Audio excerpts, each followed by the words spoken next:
Welcome back dito sa channel natin. Ang ganda ng panahon sa ngayon. Andito pala tayo sa pinakadulo ng LRT Line 2. Dito na yan sa may Masinag, Antipolo City. Isang bagong project pa lang itatayo dito.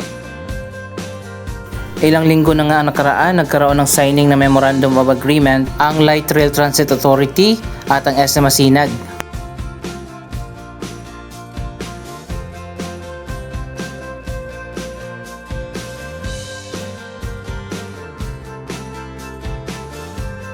Isang bagong project na makakatulong sa mga commuters na sumasakay dito sa pinakadulo ng LRT Line 2.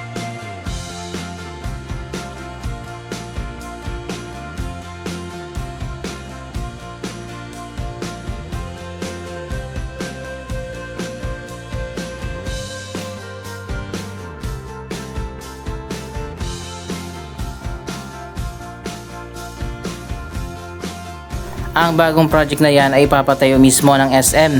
Isang bagong elevated walkway ang itatayo nila mula dyan sa LRT2 Antipolo Station at i-connect diretso na sa SM City Masinag.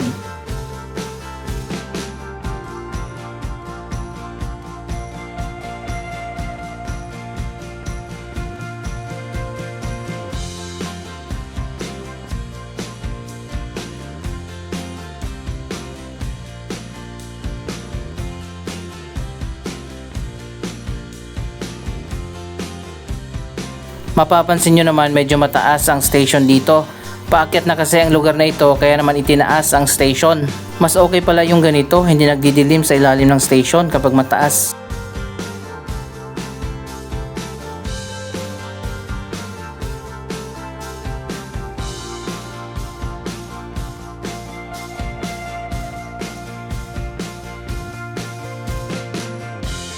Para sa mga hindi familiar dito sa lugar, katabi lang ng LRT2 Antipolo Station ng SM. Doon sa kabilang side magtatayo ng bagong elevated walkway. Akyat tayo dito sa taas ng station.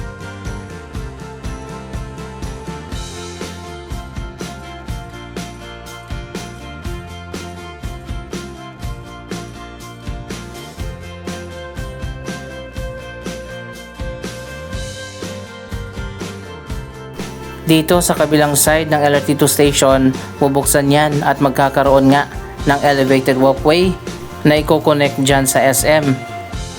Malapit nang simulan ang project na yan at ang SM mismo ang gagastos, walang gagastosin ang gobyerno.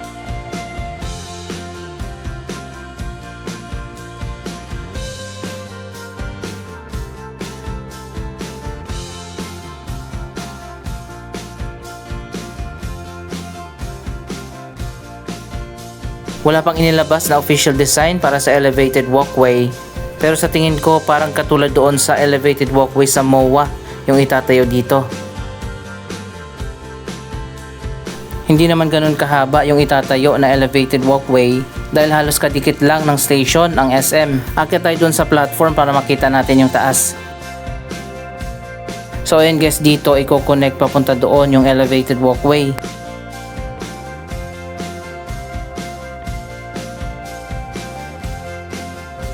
Dapat nga magkaroon ng expansion ng SM. Dito sa harap, malawak pa yung area.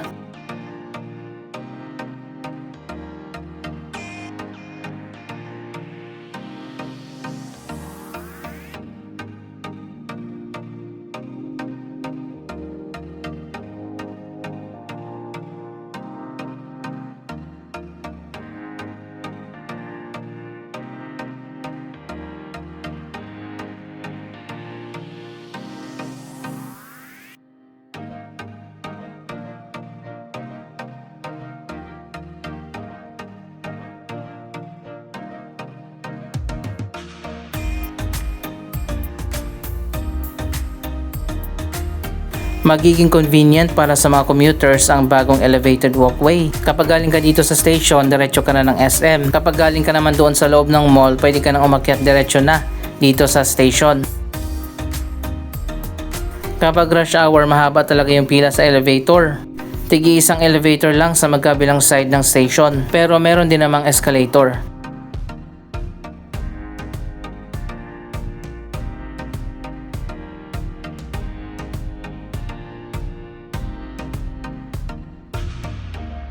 Kapag nandito ka nga sa station, napakaganda ng view.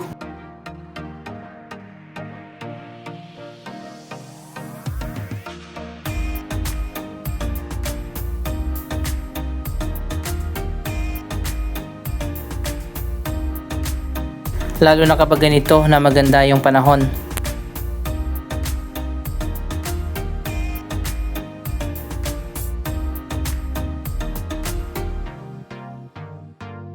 Dalawa yung bagong station ng LRT Line 2 East Extension, ang Antipolo Station at ang Marikina Pasig Station.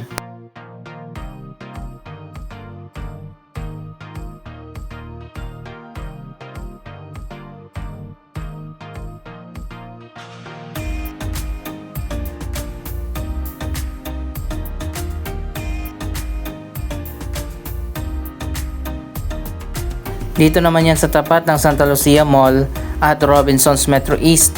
Nasa boundary ito ng Pasig, Cainta at Marikina. Kaya naman marami talaga ang sumasakay dito.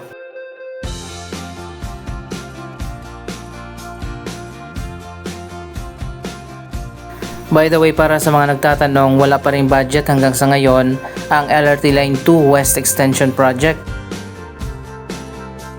Sobrang tagal na delayed ang proyektong yan na ready to implement na. Wala talagang budget na ibinigay ang gobyerno, kaya naman hindi pa maitatayo ang tatlong bagong station sa Tutuban, Divisoria at Pier 4 sa Maynila.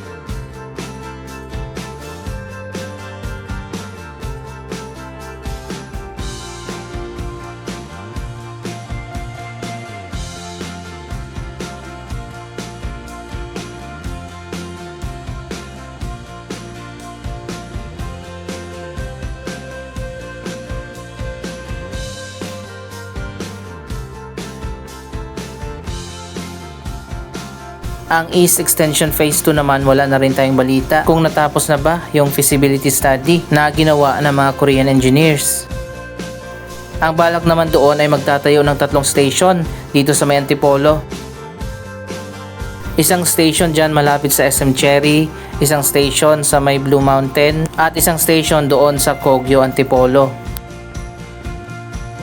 Kapag naging positive ang resulta ng feasibility study, baka matuloy na rin ang proyektong yan sa future. Sana masimulan na rin ang project na yan. May balak din ang gobyerno na i-privatize ang LRT Line 2 ngayong 2027 kasama na ang MRT 3. Diretso naman tayo dito sa Cubao Station. Tingnan naman natin ang mga latest na project na ginagawa dito.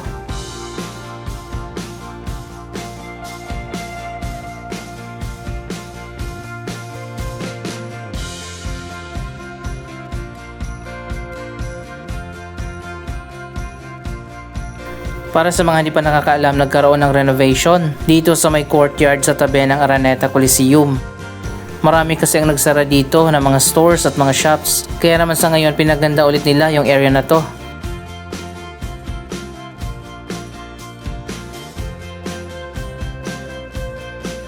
Mas maliwanag na maliwalas dito sa ngayon at ginawa ng glass yung canopy.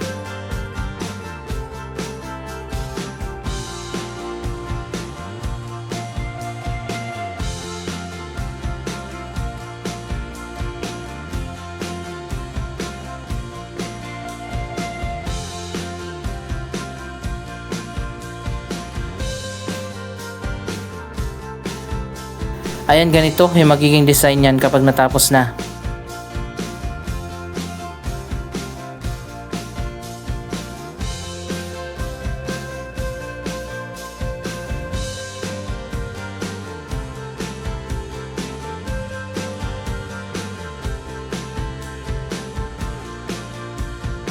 Pati rin dito sa harap ng gateway, pinaganda na rin. Mas maganda talaga kapag glass ang ginamit, mas maliwanag, maliwalas.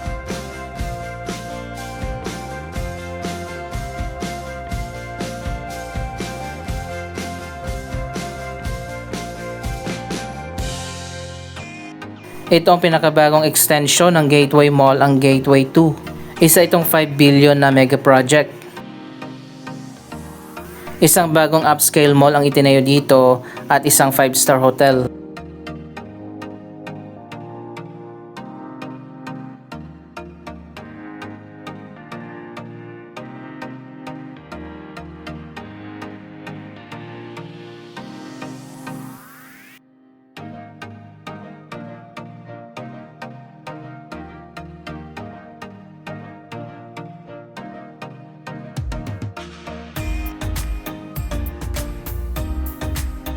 Andito tayo sa may rooftop, napakarami na pala ang tao dito sa ngayon. May chapel dito sa taas ang Sagrada Familia Church. Nandito rin ang magandang overlooking view sa taas ng mall. Ito naman ang sensory garden.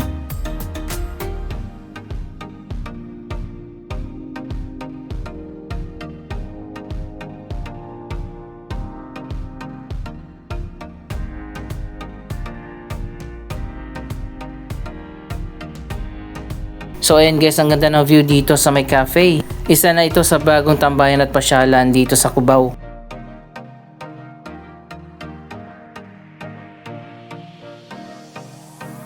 Umakyat din tayo dito sa taas para makita naman natin yung progress sa ginagawa na bagong Philinvest Mall.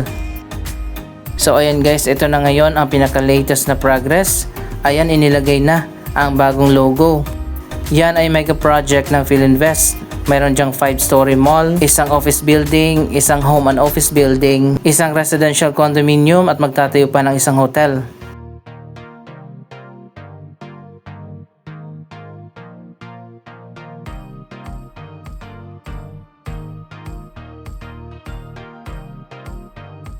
Napakaganda rin ang location niyan sa kanto ng EDSA at Aurora Boulevard. Dapat talaga maganda yung design ng mall niyan sa loob dahil napakarami ng mall dito sa Cubao, maraming kompetensya. Ito naman ang IB Styles Hotel na connected dito sa mall.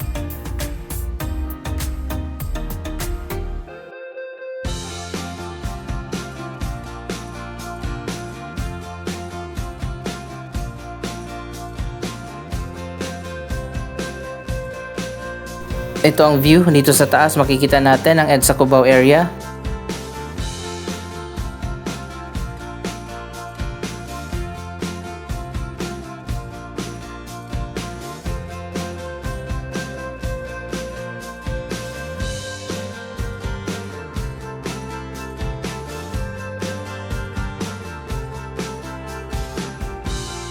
Marami na talaga ang nakadiscover dito sa bagong tambayan sa taas.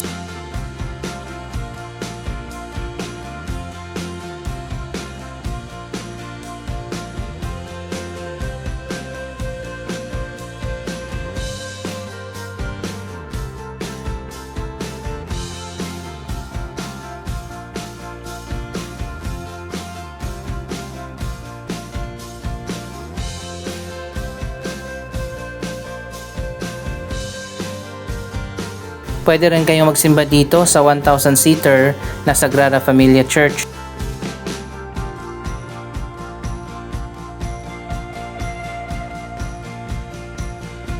Ayan guys, punong-puno ngayon ang chapel.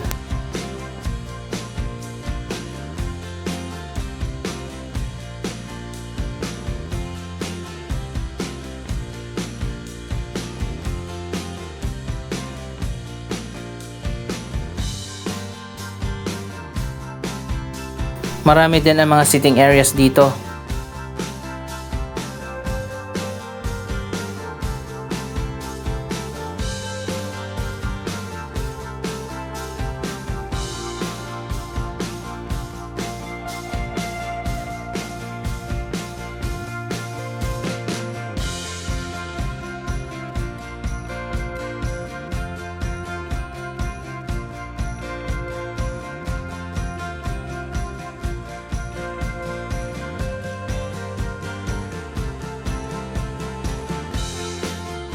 Daanan natin sakay ng MRT ang bagong Philinvest Mall. Mukhang malapit nang matapos ang mall dito sa baba. Pero wala pa tayong idea kung kailan talaga ang opening nito. Yan muna ang pinaka-latest na update sa iba't ibang mga projects na itatayo ngayong 2026. Mag-comment lamang dyan sa baba ng inyong mga reaksyon.